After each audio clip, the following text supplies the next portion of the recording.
Assalamualaikum warahmatullahi wabarakatuh. Bertemu lagi bersama saya Lutfi Fanti dari kelas 2D3 IPA NRP 24. Pada kesempatan kali ini, saya akan mempresentasikan teori 10 yang membahas tentang basis data terdistribusi. Berikut penjelasannya.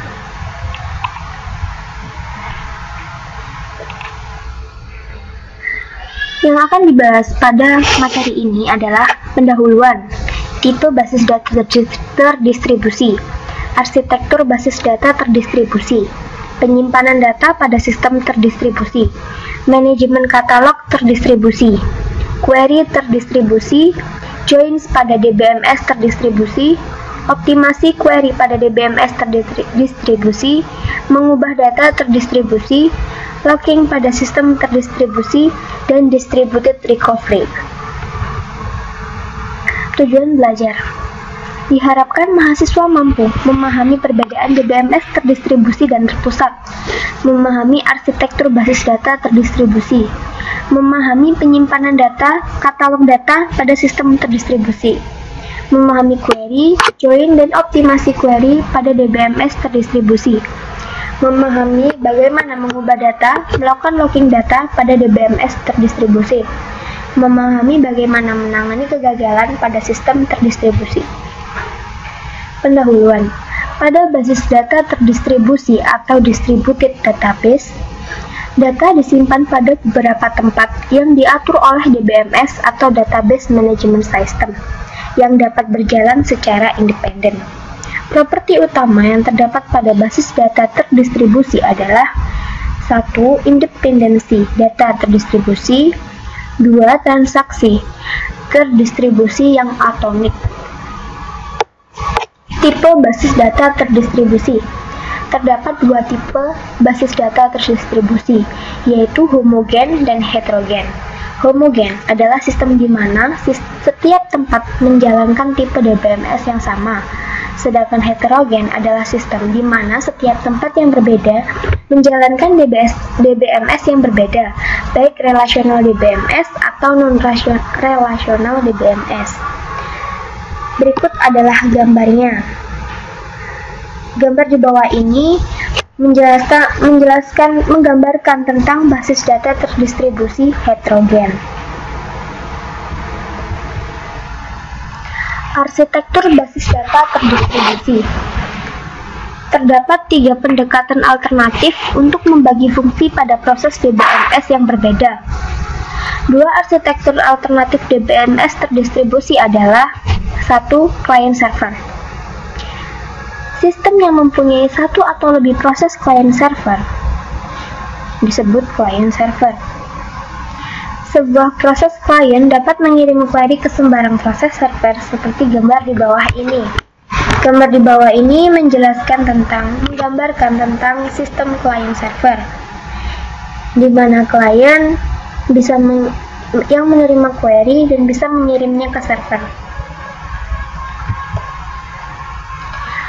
Yang kedua, collaboration server. Pada sistem ini terdapat sekumpulan server basis data yang menjalankan transaksi data lokal yang bekerja sama mengeksekusi transaksi pada beberapa server seperti pada gambar di bawah ini. Inilah gambar dari sistem collaboration server. Penyimpanan data pada sistem terdistribusi. Fragmentasi terdiri dari relasi yang dibagi ke relasi atau fragmen yang lebih kecil dan mengirim fragmen pada beberapa tempat. Macam-macam fragmentasi, ada horizontal dan vertikal. Horizontal adalah fragmen yang terdiri dari sebuah subset baris dari relasi asal, sedangkan vertikal adalah fragmen yang terdiri dari sebuah subset kolom dari relasi asal. Berikut adalah gambarnya. Untuk kotak biru ini adalah fragmentasi vertikal, sedangkan kotak hijau menunjukkan fragmentasi horizontal. Bila sebuah relasi difragmentasi, harus meliputi relasi asal dari fragmen horizontal, yaitu union dari fragmen horizontal harus sama dengan relasi asal. Fragmen biasanya dibutuhkan di disjoint. Vertikal. Koleksi fragmen vertikal seharusnya dekomposisi lossless join. Untuk menjamin fragmentasi vertikal lossless join, sistem harus menyediakan ID tuple yang unik untuk setiap tuple dalam relasi asli. Relasi asal sebagai field yang berisi tambahan tuple ID sebagai kunci. Field ini ditambahkan ke setiap fragmen vertikal, sehingga dekomposisi dijamin lossless join. Replika. Replikasi berarti bahwa kita menyimpan beberapa kopi sebuah relasi atau fragmen relasi. Keseluruhan relasi dapat direplikasikan pada satu atau lebih tempat. Sebagai contoh, jika relasi R yang ditunjukkan gambar ini difragmentasi ke R1, R2, dan R3, kemungkinan terdapat hanya satu kopi R1. Seperti yang ditunjukkan pada gambar. Di side A ada R1 dan di side B juga ada R1. Di mana R2 adalah replikasi pada dua tempat lainnya dan R3 replikasi pada semua tempat.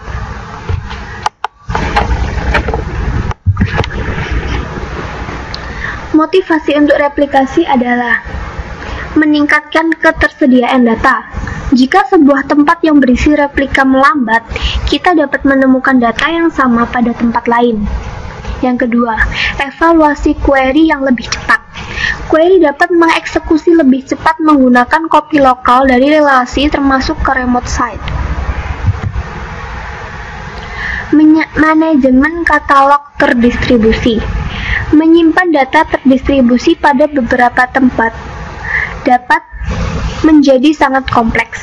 Kita harus menyimpan data bagaimana relasi difragmentasi dan replikasi, bagaimana fragmen relasi didistribusikan ke beberapa tempat dan di mana kopi dari fragmen disimpan.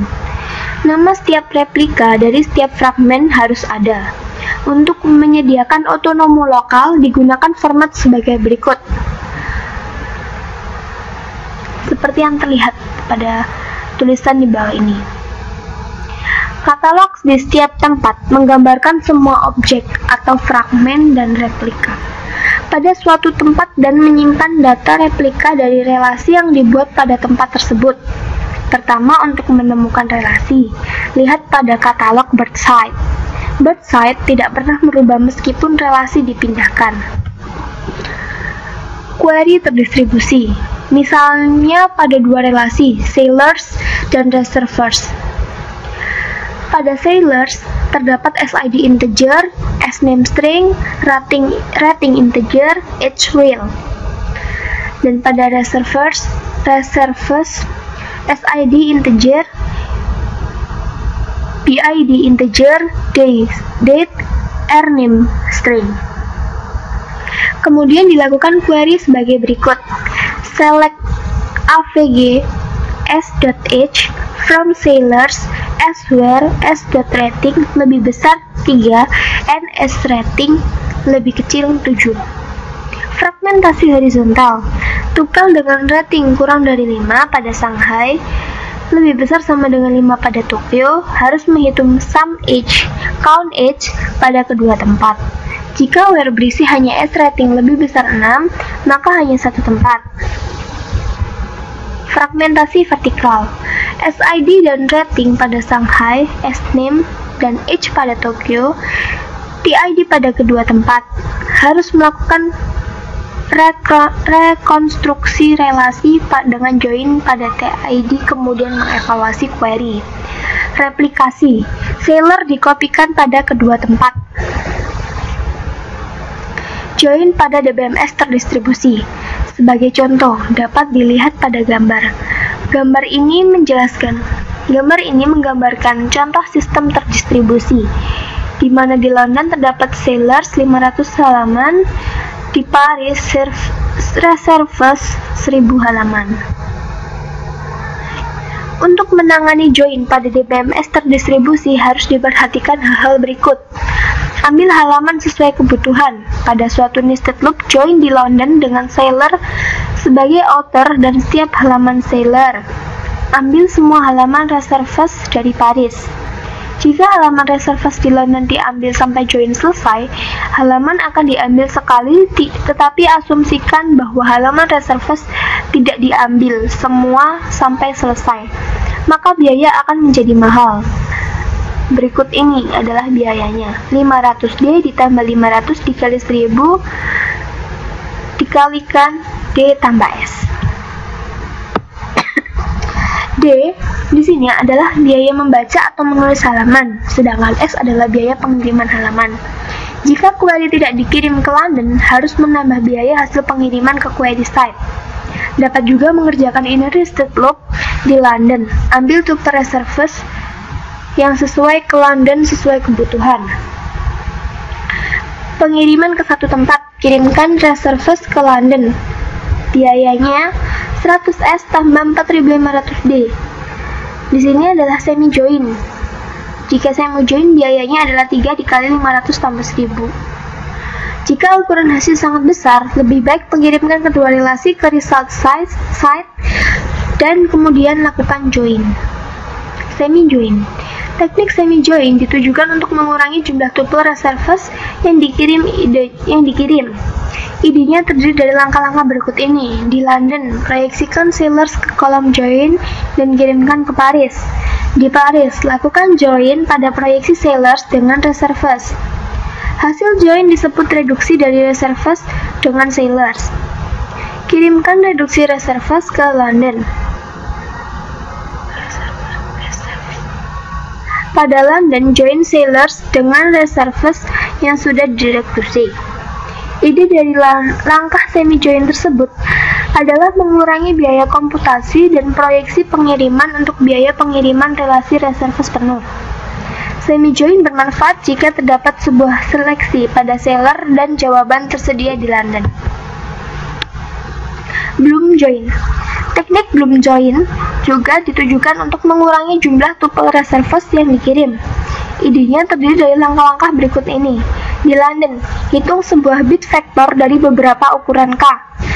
Nilai kolom hash join mempunyai jangkauan 0 sampai K-1.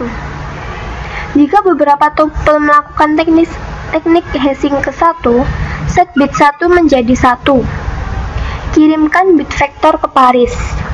Di Paris, lakukan hashing setiap tuple reserves dengan cara yang sama dan abaikan tuple yang melakukan hashing ke 0 di bit vektor sellers. Hasilnya disebut reduksi reserves with sellers. Kirimkan bit vektor hasil reduksi reserves ke London. Di London, join sellers dengan hasil reduksi reserves. Bit vektor biaya pengirimannya lebih murah, juga lebih efektif. Optimasi query pada DBMS terdistribusi. Untuk optimasi query pada sistem terdistribusi, menggunakan pendekatan biaya.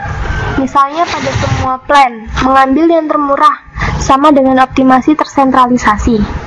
Perbedaan optimasi query pada sistem terdistribusi dan tersentralisasi adalah: pertama, biaya komunikasi harus dipertimbangkan. Kedua, otonomi tempat lokal harus diperhatikan. Ketiga, menggunakan metode join terdistribusi yang baru. Query site membangun daerah global, dengan daerah lokal menggambarkan pemrosesan pada setiap tempat. Jika sebuah tempat dapat melakukan improvisasi pada daerah lokal, dapat dilakukan dengan bebas. Mengubah data terdistribusi. Untuk melakukan pengubahan data terdistribusi, dilakukan replikasi transaksi yang dapat dilakukan dengan cara: pertama, synchronous replication. Caranya adalah semua kopi dari relasi yang dimodifikasi atau defragment harus diubah sebelum modifikasi transaksi commit. Distribusi data disebut transparan ke pemakai. Yang kedua, asynchronous replication. Kopi dari sebuah relasi yang dimodifikasi hanya diubah secara periodik. Kopi yang berbeda akan keluar dari sinkronisasi. User harus waspada pada distribusi data. Produk saat ini mengikuti pendekatan ini. Synchronous replication. Terdapat dua teknik dasar untuk menjamin transaksi. Terlihat nilai yang sama dengan kopi, yaitu floating dan read and write all. Pemilihan teknik synchronous replication akan menentukan tempat mana yang terkunci untuk setting. Biaya pada synchronous replication adalah sebagai berikut. Sebelum transaksi yang diubah commit, harus dilihat penguncian pada semua kopi yang dikomodifikasi. Kirimkan perintah lock ke remote site dan sementara menunggu respon, pegang kunci yang lain. Jika tempat atau saluran gagal, transaksi tidak dapat commit sampai transaksi kembali.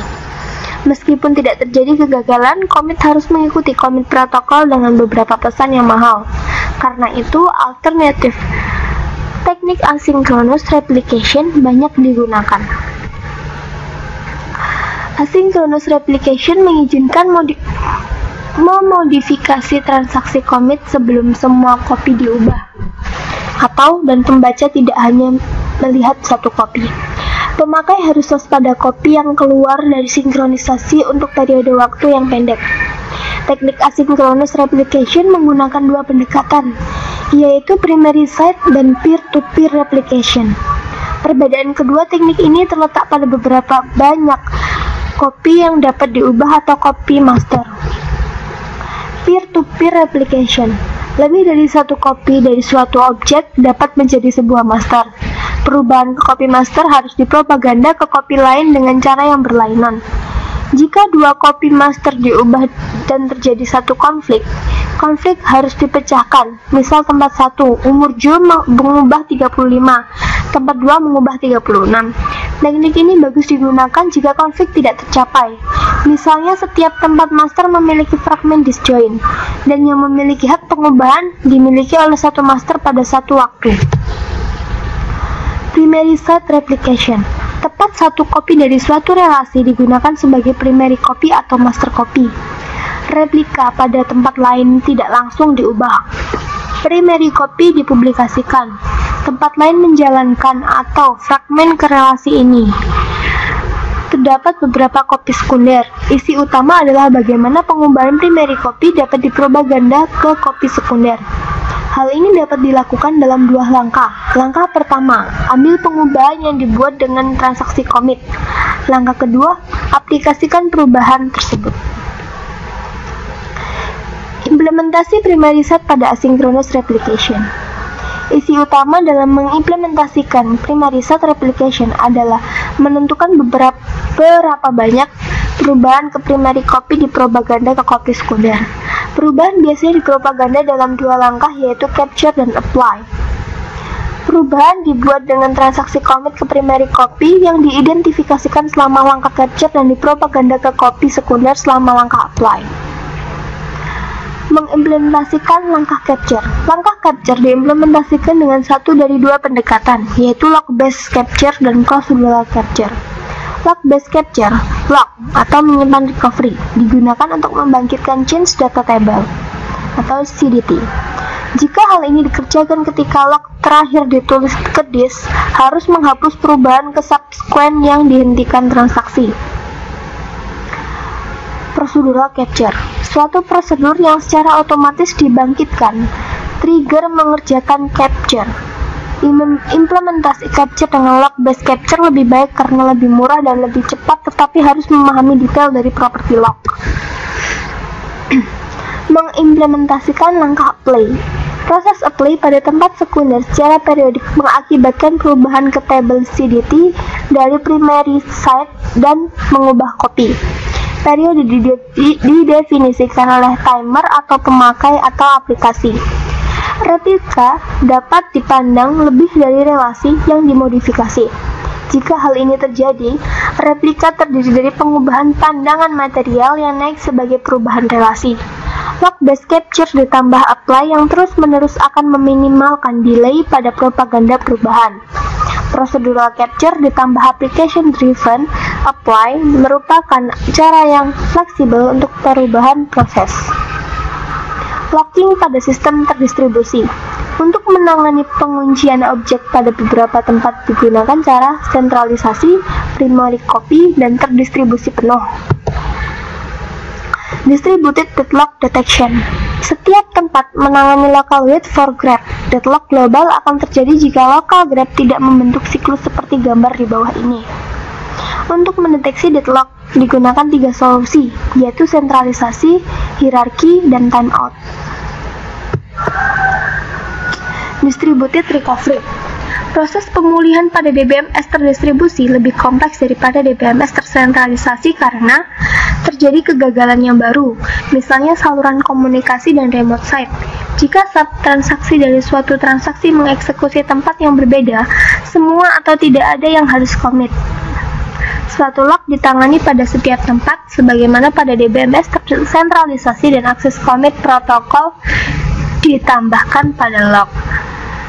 Two-phase commit atau 2PC. Tempat di mana transaksi asal disebut koordinator, sedangkan tempat lain di mana transaksi mengeksekusi disebut subordinat.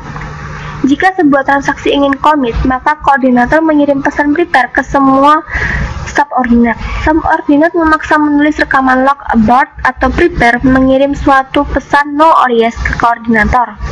Jika koordinator menerima pesan yes, maka koordinator memaksa menulis suatu rekaman log commit dan mengirim pesan commit ke semua subordinat, dan sebaliknya. Pada 2PC, terdapat dua bentuk komunikasi, yaitu voting, kemudian terminasi, dan bentuk komunikasi yang diinisialisasi oleh koordinator. Setiap tempat dapat memutuskan untuk abort suatu transaksi. Setiap pesan merupakan keputusan oleh pengirim untuk menjamin bahwa keputusan bertahan dari kegagalan. Semua commit protokol menyimpan log untuk suatu transaksi yang terdiri dari ID transaksi dan ID koordinator.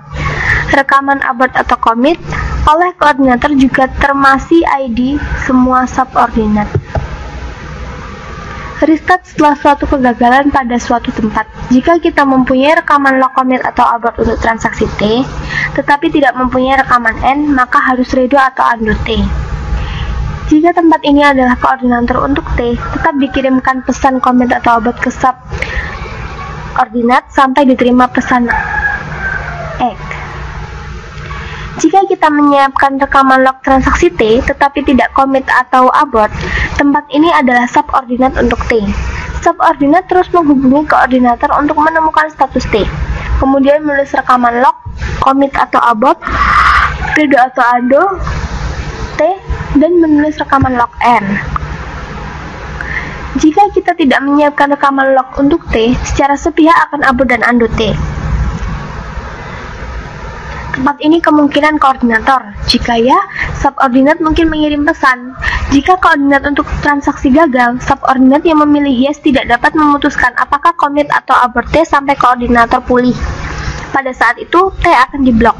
Meskipun jika semua subordinat saling mengetahui, maka transaksi akan diblok sampai satu dari subordinat memilih no. Jika suatu remote site tidak merespons selama commit protokol untuk transaksi T, baik karena tempat gagal atau saluran gagal. Jika tempat tersebut adalah koordinator untuk T atau abort T, jika tempat tersebut adalah subordinat dan tidak memilih yes, maka harus abort T. Jika tempat tersebut subordinat dan memilih yes, maka akan diblok sampai koordinator merespon. Pesan X digunakan untuk menyampaikan koordinator bahwa koordinat dapat melupakan suatu transaksi sampai koordinator menerima semua X, harus menyimpan T pada tabel transaksi. Jika koordinator gagal setelah mengirim pesan, tetapi sebelum menulis rekaman log commit atau abort, jika koordinator kembali maka akan abort transaksi. Jika subtransaksi tidak diubah, status commit atau abort tidak relevan. Apabila koordinator menghentikan T, maka tidak mengerjakan T dan menghapusnya dari tabel transaksi. Jadi, koordinator tidak menunggu X. Nama subordinat tidak disimpan dalam rekaman log abort. Subordinat tidak mengirim X pada abort jika subtransaksi tidak diubah. Subordinat merespon pesan prepare dengan menulis yes atau no. Koordinat mengabaikan membaca jika semua subtransaksi adalah pembaca. Fase kedua tidak diperlukan. Berikut ini adalah latihan soalnya.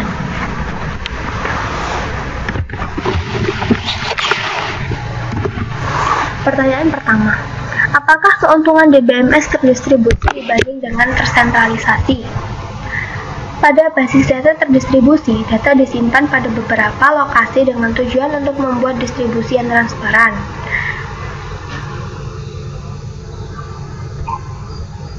Jika semua lokasi menjalankan perangkat lunak DBMS yang sama, sistem disebut homogen. Selain itu disebut heterogen, sedangkan tidak demikian pada DBMS tersentralisasi. Pertanyaan kedua, Gambarkan arsitektur client server dan collaboration server. Berikut ini adalah gambar dari sistem client server, seperti yang sudah dijelaskan pada teori. Berikut ini adalah merupakan arsitektur collaboration server.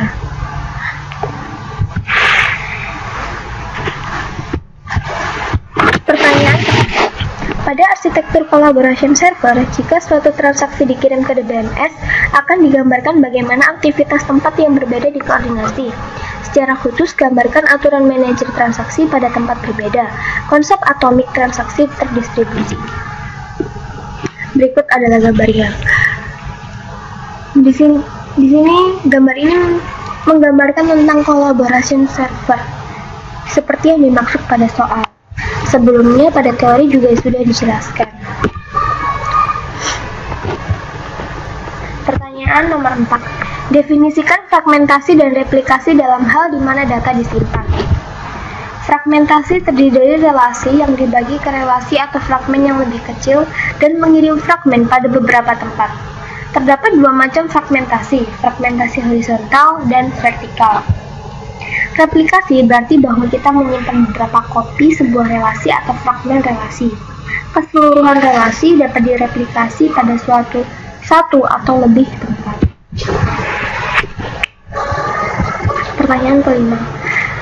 Pertanyaan kelima, apakah perbedaan antara replikasi sinkronus dan asinkronus? Synchronous replication, semua kopi dari relasi yang dimodifikasi harus diubah sebelum modifikasi transaksi commit. Asynchronous replication adalah kopi dari sebuah relasi yang dimodifikasi hanya diubah secara periodik. Kopi yang berbeda akan keluar dari sinkronisasi. Pertanyaan nomor 6. Definisikan distributed data independence. Distributed data independence adalah pemakai tidak perlu mengetahui lokasi data. Pertanyaan nomor 7. Bagaimana teknik voting dan read one, write all diimplementasikan pada replikasi sinkronus? Voting, transaksi harus menulis mayoritas kopi untuk memodifikasi sebuah objek. Harus membaca cukup kopi untuk meyakinkan bahwa terlihat setidaknya satu dari kopi saat itu. Misalnya terdapat 10 kopi, 7 penulisan untuk perubahan dan 4 kopi untuk pembacaan. Setiap kopi mempunyai nomor versi. Teknik ini biasanya tidak atraktif karena pembacaan adalah hal yang biasa. Read any, write all. Penulisan lebih lamban dan pembacaan lebih cepat daripada teknik voting. Teknik ini banyak digunakan pada synchronous replication.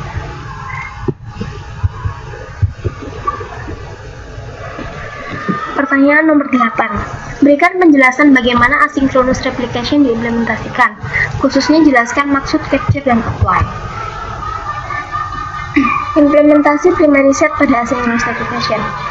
Isu utama dalam mengimplementasikan primary set direplikasikan adalah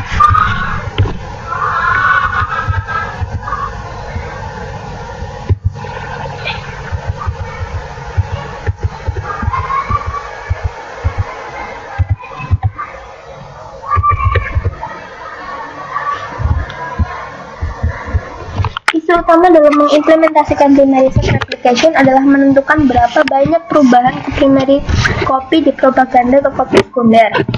Perubahan biasanya dipropaganda dalam dua langkah, yaitu capture dan apply.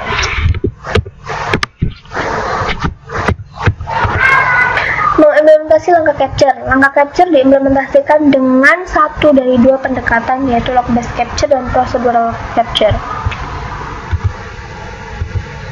Proses apply pada tempat sekunder secara periodik mengakibatkan perubahan ke tabel CDT dari primary site dan mengubah kopi. Periode didefinisikan oleh timer atau pemakai atau aplikasi. Replikasi dapat dipandang lebih dari relasi yang dimodifikasi. Jika hal ini terjadi, replika terdiri dari pengubahan pandangan material yang naik sebagai perubahan relasi.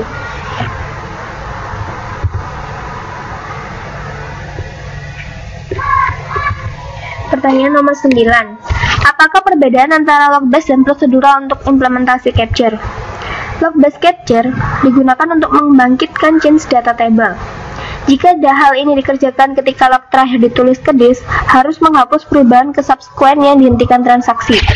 Procedural capture, suatu prosedur yang secara otomatis dibangkitkan mengerjakan capture. Pertanyaan nomor 10. Mengapa pemberian nama unik pada objek basis data lebih kompleks pada DBMS terdistribusi? Karena jika suatu relasi difragmen dan direplika, setiap partisi memerlukan nama global yang unik yang disebut relation name. Manajemen katalog terdistribusi diperlukan untuk menyimpan rekaman di mana data disimpan. Berikut adalah penjelasan dari saya untuk teori 10. Mohon maaf atas kurangan dan kelebihannya. Terima kasih atas perhatiannya. Wassalamualaikum warahmatullahi wabarakatuh.